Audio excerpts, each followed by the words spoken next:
ಮಾಡದ ತಪ್ಪಿಗೆ ಶಿಕ್ಷೆ, ಮಾಡಿದ ಪಾಪಕ್ಕೆ ಲೆಕ್ಕ. ಹೇಗೆ? ಈ ಕತೆ ಕೇಳಿ. ಒಬ್ಬ ವ್ಯಕ್ತಿ ಒಂದು ಹುಡುಗಿನ ಯಾರಿಗೂ ಗೊತ್ತಿಲ್ಲದ ಹಾಗೆ ತನ್ನ ಮನೆಯಲ್ಲಿ ಬಚ್ಚಿಟ್ಟ. ಇಬ್ಬರಿಗೂ ಜಗಳ ಆಯಿತು. ಅದಕ್ಕೆ ಅವನು ಅವಳನ್ನು ಕೊಂದು ತನ್ನ ಮನೆಯೊಳಗೆ ಕೂತು ಹಾಕಿದ. ಎಷ್ಟು ಚಾಣಾಕ್ಷತನದಿಂದ ಕೆಲಸ ಮಾಡಿದ್ದ ಅಂದರೆ ಆ ಹುಡುಗಿ ಎಲ್ಲಿ ಹೋದಳು, ಏನಾಯಿತು, ಯಾರಿಗೂ ಗೊತ್ತೇ ಆಗಲಿಲ್ಲ. 10 ವರ್ಷ ಕಳೆದೋಯ್ತು. ಅವನ ಮನೆ ಮುಂದೆ ಬಂಗಾರದ ಅಂಗಡಿಯ ಮಾಲೀಕನ ಮನೆ ಇತ್ತು. ಆ ಮನೆಗೆ ಕೆಲವು ರಾಜಕೀಯ ಜನ ಬಂದು ಹೋಗ್ತಾ ಇದ್ರು. ಬಂಗಾರ ಅಂಗಡಿಯವನು 2 ನಂಬರ್ ಕೆಲಸ ಮಾಡ್ತಾ ಇದ್ದ. ಆ ವಿಷಯ ರಾಜಕೀಯ ಜನರಿಗೆ ಗೊತ್ತಾಯಿತು. ಅದಕ್ಕೆ ಅವನು ಅವರಿಗೆ ಸ್ವಲ್ಪ ದುಡ್ಡು ಕೊಡ್ತಾ ಇದ್ದ. ನಂತರ ಊಟ ತಿಂಡಿ ಅಲ್ಲೇ ಮಾಡೋದು, ರಾತ್ರಿ ಮಲಗೋದು ಮಾಡ್ತಾ ಇದ್ರು. ಅವರಿಗೆ ಗೊತ್ತಾಯ್ತು ಹಣ ಎಲ್ಲಿದೆ, ಬಂಗಾರ ಎಲ್ಲಿರುತ್ತೆ ಅಂತ. ಒಂದು ದಿನ ರಾತ್ರಿ ಬಂಗಾರದ ಅಂಗಡಿಯವನನ್ನ ಕೊಲೆ ಮಾಡಿ ಅವನ ಎಲ್ಲ ಹಣ, ಬಂಗಾರದ ಬಾಕ್ಸ್ ತಗೊಂಡು ಹೋಗ್ತಾ ಇದ್ರು.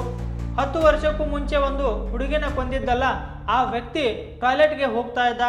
ಅವನು ಇವರನ್ನ ನೋಡಿ, ನೀವು ಏನೋ ಮಾಡಿ ಬರ್ತಾ ಇದ್ದೀರಾ, ಹೆದರ್ಕೊಂಡಿದ್ದೀರಾ, ಈ ಬಾಕ್ಸ್ ಎಲ್ಲಿಂದ ತಗೊಂಡು ಬರ್ತಾ ಇದ್ದೀರಾ ಅಂತ ಕೇಳಿದ. ಅವರು ಸುಮ್ನಿರು, ನಿಮಗೂ ಇದರಿಂದ ಸ್ವಲ್ಪ ಕೊಡ್ತೀವಿ, ತಗೊಂಡು ಮನೆಗೆ ಹೋಗು ಅಂದ್ರು. ಅವನಂದ, ಇಲ್ಲ, ನಾನು ನಿಮ್ಮನ್ನ ಈ ಕಳ್ಳತನ ಮಾಡೋಕೆ ಬಿಡಲ್ಲ. ಅವರು, ನಾವು ಕಳ್ಳತನ ಅಷ್ಟೇ ಅಲ್ಲ, ಕೊಲೆನೂ ಮಾಡಿದ್ದೀವಿ. ಒಂದು ವೇಳೆ ನೀನು ಆರಾಮಾಗಿ ಜೀವನ ಮಾಡಬೇಕಂದ್ರೆ ಇದರಿಂದ ಸ್ವಲ್ಪ ಹಣ ತಗೊಂಡು ಹೋಗು ಅಂತ ಅಂದರು. ಅವಾಗ ಆ ವ್ಯಕ್ತಿ ಸಾಧ್ಯವಿಲ್ಲ ಅಂತ ಕೂಗೋಕೆ ಶುರು ಮಾಡಿದ ಕೂಡಲೇ ಅವರೆಲ್ಲ ಇವನನ್ನೇ ಹಿಡ್ಕೊಂಡು, ಇವಾಗ ಎಲ್ಲಿ ಓಡಿ ಹೋಗ್ತೀಯಾ? 10-20 ಜನ ಸೇರಿದ್ರು. ಆ ಜನರ ಮುಂದೆ ಇವನೇ ಕೊಲೆ ಮಾಡಿ ಹಣ, ಬಂಗಾರ ತಗೊಂಡು ಹೋಗ್ತಾ ಇದ್ದ, ನಾವು ಹಿಡ್ಕೊಂಡ್ವಿ ಅಂತ ಅಂದ್ರು. ಇಡೀ ಕೇಸ್ ಅವನ ಮೇಲೆ ಹಾಕಿದ್ರು.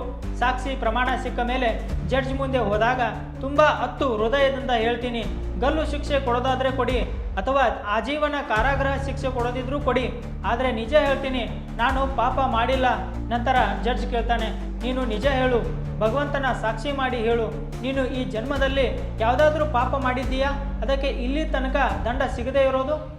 ಏನೋ ಪಾಪ ಮಾಡಿದ್ದೀಯಾ, ಅದಕ್ಕೆ ಇನ್ನೂ ದಂಡ ಸಿಕ್ಕಿಲ್ಲ, ನಿಜ ಹೇಳು ಅಂದಾಗ ಆ ವ್ಯಕ್ತಿ 10 ವರ್ಷಕ್ಕೂ ಮುಂಚೆ ಹುಡುಗಿನ ಕೊಂದಿದ್ದು ಹೇಳಿದ. ನೋಡಿ, ಆ ಪಾಪ ಇವಾಗ ಇವನನ್ನ ಹೆಂಗೆ ಸಿಕ್ಕಾಕಿಸಿತು?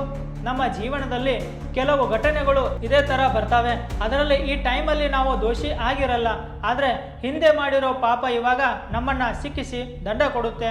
ಕತೆ ಇಷ್ಟ ಆಗಿದ್ರೆ ಫಾಲೋ ಮಾಡಿ. ರಾಧೆ ರಾಧೆ.